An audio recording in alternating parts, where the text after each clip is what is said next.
മക്കളെ, നമ്മുടെ path traverse by life നമ്മൾ 8ാമത്തെ ചാപ്റ്ററിൽ നിന്ന് ജീവൻ പിന്നിട്ട പാതകൾ നോക്കുകയാണെന്നുണ്ടെങ്കിൽ 4 മിനിറ്റിൽ നിങ്ങൾക്ക് 4 മാർക്ക് മിസ് വാങ്ങിച്ചു തരാം. കാരണം എല്ലാ കൊല്ലവും എന്തായാലും ഈ ഒരു ഭാഗത്ത് നിന്ന് ചോദിക്കാൻ പോകുന്ന ഒരു ചോദ്യമാണ് നമ്മളുടെ കെമിക്കൽ എവല്യൂഷൻ അല്ലെ.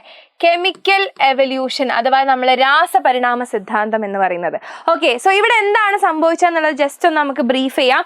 സോ കെമിക്കൽ എവല്യൂഷൻ നോക്കുകയാണെന്നുണ്ടെങ്കിൽ എന്താണ് സംഭവിച്ചത്? നമ്മുടെ അറ്റ്മോസ്ഫിയറിൽ നമുക്ക് എന്തൊക്കെ ഗ്യാസസ് ആയിരുന്നു ഉണ്ടായിരുന്നത്? നമ്മളുടെ NH3, CH4 അല്ലെ, H2O ഇങ്ങനത്തെ ഗ്യാസസ് ഒക്കെ ആയിരുന്നു ഉണ്ടായിരുന്നത്.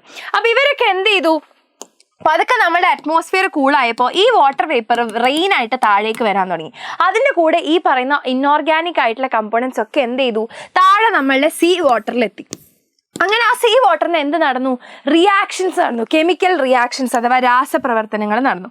അതിൻ്റെ ഫലമായിട്ട് നമുക്ക് ആദ്യം വളരെ സിമ്പിൾ ആയിട്ടുള്ള ഓർഗാനിക് കോമ്പൗണ്ട്സ് ആണ് ഉണ്ടായത്. പിന്നെ സങ്കീർണം കോംപ്ലക്സ് ആയിട്ടുള്ള ഓർഗാനിക് കോമ്പൗണ്ട്സ് ആണ് ഉണ്ടായത്. അപ്പോൾ ഏറ്റവും ആദ്യം നോക്കുകയാണെന്നുണ്ടെങ്കിൽ നമുക്ക് എന്തുണ്ടായി? അമിനോ ആസിഡുകൾ ഉണ്ടായി അല്ലെ. അമിനോ ആസിഡ് ഉണ്ടായി, അതെന്തായി മാറി? പ്രോട്ടീനുകളായിട്ട് മാറി അല്ലെ. യെസ്. ദെൻ മോണോസാക്കറൈഡ്സ് ഉണ്ടായി, അതെന്തായിട്ട് മാറി? പോളിസാക്കറൈഡ്സ് ആയിട്ട് മാറി. ദെൻ പിന്നെന്താണ്? നമ്മളുടെ നൈട്രജൻ ബേസുകൾ അല്ലെ, നൈട്രജൻ ബേസുകൾ ഉണ്ടായി, അതെന്തായിട്ട് മാറി? ന്യൂക്ലിയോടൈഡുകളായിട്ട് മാറി. ഓക്കെ, ന്യൂക്ലിയോടൈഡ് ആയിട്ട് മാറി. ദെൻ നമ്മളുടെ ഫാറ്റി ആസിഡ്സ് എന്തായിട്ട് മാറി? ലിപ്പിഡ്സ് ആയിട്ട് മാറി. ഓക്കെ, ഈ രീതിക്ക് നമുക്ക് എന്ത് കിട്ടി? നമുക്ക് നമ്മളുടെ പ്രിമിറ്റീവ് സെല്ല് ഉണ്ടാവുകയാണ് ചെയ്തത് അല്ലെ. പ്രിമിറ്റീവ് സെൽ അഥവാ നമ്മളുടെ ആദിമ കോശം ഉണ്ടാവുകയാണ് ചെയ്തത്.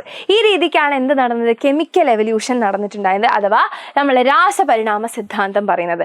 അപ്പോൾ ഇത് നമുക്ക് പറഞ്ഞു തന്നത് 2 ആൾക്കാരാണ്, നമ്മളുടെ ഒപ്പാരിനും ഹാൽഡേനും. ഓക്കെ, ഒപ്പാരിനും ഹാൽഡേനും. പിന്നെ ഈ ഭാഗത്ത് നമ്മളോട് ചോദിക്കാൻ പറ്റുന്ന ഒരു ക്വസ്റ്റ്യൻ ആണ്, ഈ പറയുന്ന തിയറീനെ നമുക്ക് പ്രൂവ് ചെയ്ത് തന്നത് ആരാണ്? നമുക്ക് എന്ത് പറയാം? Herald യുറേ. Okay, Herald യുറേ and Stanley Miller. Okay, Stanley Miller. ഇവർ 2 പേരും കൂടിയാണ് എന്ത് ചെയ്തത്? ആ ഒരു എക്സ്പെരിമെന്റ് ചെയ്തു. ഇവരെന്താ ചെയ്തത്? ആ ഒരു ക്ലോസ്ഡ് ഫ്ലാസ്കിൽ ഇവർ ഈ പറയുന്ന NH3, CH4, H2O എടുത്തു. H2O എങ്ങനെ എടുത്തു?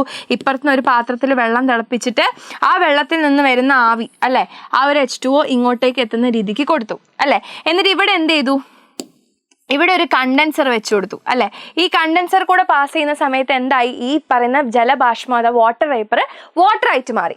അപ്പോൾ ഈ പറയുന്ന ആൾക്കാരൊക്കെ എങ്ങോട്ടെത്തി? ഇതാ ഇങ്ങോട്ടെത്തി. ഈ പറയുന്ന ഇൻഓർഗാനിക് കോമ്പൗണ്ട്സ് എത്തി. അങ്ങനെ കുറച്ച് ദിവസം കഴിഞ്ഞപ്പോൾ ഇവിടെ കുറേ കെമിക്കൽ റിയാക്ഷൻസ് ഒക്കെ നടന്നു കഴിഞ്ഞിട്ട് നമുക്ക് നോക്കുന്ന സമയത്ത് എന്ത് കിട്ടി? അമിനോ ആസിഡുകളാണ് കിട്ടിയത് എന്ന് ഓർത്ത് വെക്കുക. ഓക്കെ, അമിനോ ആസിഡുകൾ കിട്ടി. സോ അന്നത്തെ കാലത്ത് ഇടിമിന്നലിന് പകരമായിട്ട് നമ്മളിവിടെ ഇലക്ട്രോഡുകൾ വെച്ചിട്ടുണ്ടായിരുന്നു. ഓക്കെ, ചൂടിന് വേണ്ടിയിട്ട് നമ്മൾ ഏകദേശം ഒരു 800 ഡിഗ്രി സെൽഷ്യസിലാണ് ഈ ഒരു എക്സ്പെരിമെന്റൽ സെറ്റപ്പ് ചെയ്തിട്ടുണ്ടായിരുന്നത്. തണുപ്പിക്കാൻ വേണ്ടി നമ്മളിവിടെ കണ്ടൻസർ വെച്ചിട്ടുണ്ട്. അങ്ങനെ നമുക്ക് സമുദ്രജലത്തിനെ റെപ്രസെന്റ് ചെയ്യുന്ന ഭാഗമാണിത്. ഓക്കെ, സീ വാട്ടറിനെ റെപ്രസെന്റ് ചെയ്യുന്ന ഭാഗമാണിത്. അവിടെ നമുക്ക് എന്ത് കിട്ടി? അമിനോ ആസിഡുകളുടെ പ്രസൻസ് കിട്ടി. അങ്ങനെ എന്തായി? കെമിക്കൽ എവല്യൂഷൻ അഥവാ രാസപരിണാമ സിദ്ധാന്തം ഇവർ പ്രൂവ് ചെയ്തു. റെഡി? അപ്പോൾ ഇത്രയും കാര്യങ്ങൾ ഈ ഒരു ഭാഗത്ത് നിന്ന് വളരെ ഇമ്പോർട്ടൻ്റ് ആണ്. സീ വാട്ടർ, സമുദ്രജലം എന്നൊക്കെ കണ്ടു കഴിഞ്ഞാൽ തന്നെ നിങ്ങൾ എന്ത് കമൻറ്റ് എഴുതുക? നമ്മളെ കെമിക്കൽ എവല്യൂഷൻ അഥവാ രാസപരിണാമ സിദ്ധാന്തം എന്ന് എഴുതുക. അപ്പോൾ അങ്ങനെയാണെങ്കിൽ മിസ് ഒരു ചെറിയ ക്വസ്റ്റ്യൻ നിങ്ങളോട് ചോദിക്കട്ടെ.